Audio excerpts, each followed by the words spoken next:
You're still watching The Score. There are 3 challengers left to Ateneo's quest for back-to-back titles in the UAAP Men's Basketball Tournament. The ADAMSON Soaring Falcons, they'll be fighting Maroons, and FEU Tamaraws will try to dethrone the Blue Eagles. And joining us for a discussion on the Final Four matchups, joining us is the head coach of the Red Warriors, Joe SILVA, and our analyst here in the studio, JETT MANUEL, part of our team of analysts, Coach Joe and JETT. Final Four time in the UAAP.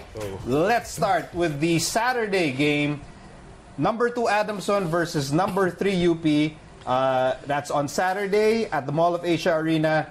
ADAMSON with a twice-to-beat advantage. Now, in this matchup, I guess if you're a UP fan, ang tatanong mo, can UP beat ADAMSON twice? And if you're an ADAMSON fan, can you make sure na wala ng complication? Coach Joe. Well, in my opinion, UP is playing the best basketball they've played. If they keep it close and they're able to share the ball, they're able to run their fast break, I feel that UP has a chance to win versus ADAMSON. How about you, JETT? Well, of all the people that you should be asking, I think I'm going to be the first to say that they can beat ADAMSON twice. Like Coach Joe said, they're playing great basketball as of this moment. I think they're peaking at the right time as a team. And, they just got to do what they do best to beat ADAMSON. But the team with a twice-to-beat advantage is ADAMSON, and they are led by 2 talented players in Jerica Nisi and Sean Manganti. They did not play in the last game, but I think they will play on Saturday. Medyo sure ako dun. Jeric and Sean, what is the key to their games? What should they do for ADAMSON to win? Well, first off, ADAMSON is a machine. They have a great system. Categories-wise, stats-wise, they're always in the middle. They finished first in just 1 or 2 categories. So Jeric just has to be aggressive on offense.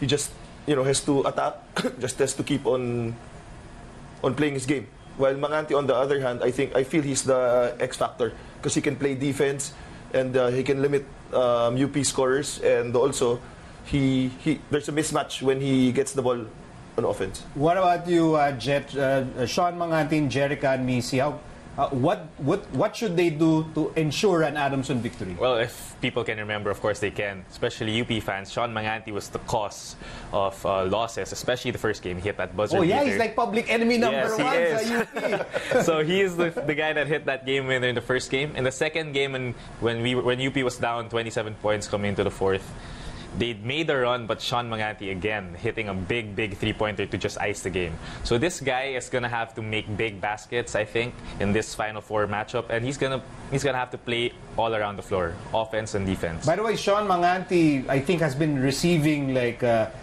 messages on his DM from UP fans. JETT, please stop doing that. No, that's not me. That's not me. Huwag ka na magpadala ng mga DM kay Sean Manganti. Okay, now to the UP side of the story.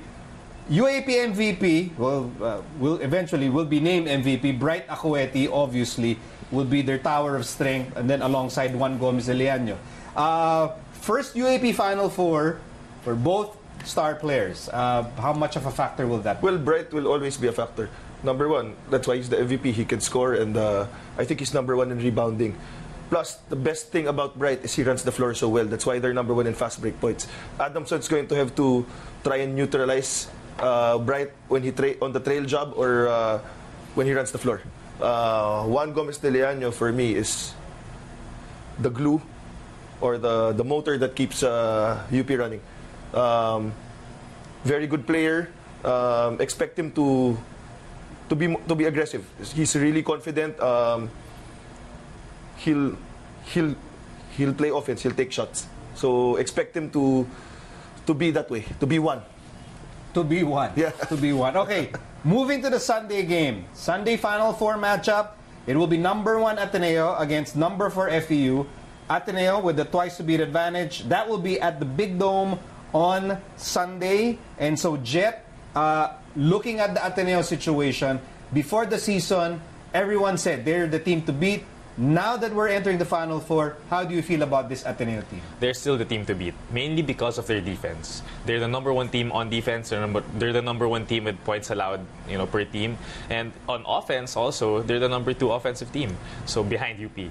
So now I think moving into the finals, the biggest factor for them is their experience. They've been in this stage before. Coach Tab knows what to do. The players know what to do, and their key players, I think, Thirdy Ravenna and their import, Kwame, they've been the most consistent players because when guys go out like Matt Nieto, a number of injuries come out, these two guys were always there. They're the guys that keep the team running. They're the guys that keep the team playing consistent at a high level, and I expect them to do the same, especially taking it another level in this Final Four series. Jett said that Thirdy has experience. Kwame has no experience in the Final Four, Coach Joe.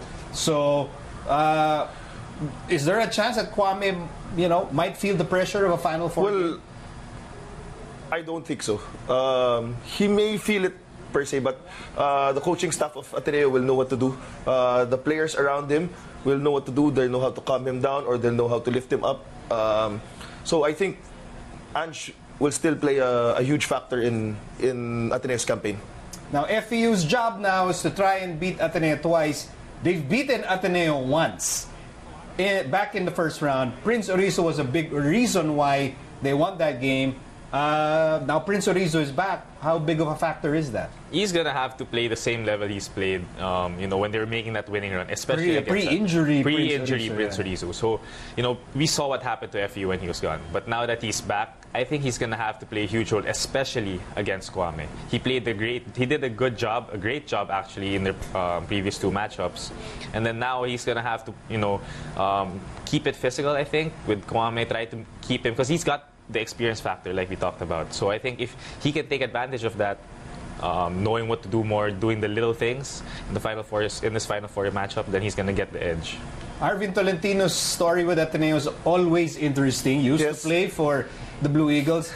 Now he was the hero of the last game for FEU. Arvin Tolentino, how big will he be in the Final Four? Well, if you'll remember last season, there was a crucial turnover from Arvin. So for me, Arvin has always been a winner. One thing on his mind is redemption. So he'll be a huge factor for FEU against Ateneo. Plus, he hit that big shot before, so his confidence is sky high. He hit that big shot last night against Azar, so his confidence is sky high. And so, he's always highly motivated when he faces Ateneo. Do you expect that we're gonna have more than one game for both Final Four matchups? It's likely for me. I think it's really pretty interesting for the #1 and #2 teams. I think their respective matchups really have the best chances of beating them. If it were any other team, then you'd be talking about something different. But I think that FEU against Ateneo, they have a huge chance to get that first game. UP against ADAMSON, I think they have a huge chance to get that first game. And that will do it for our UAAP Final Four discussion. We'll take a short break. When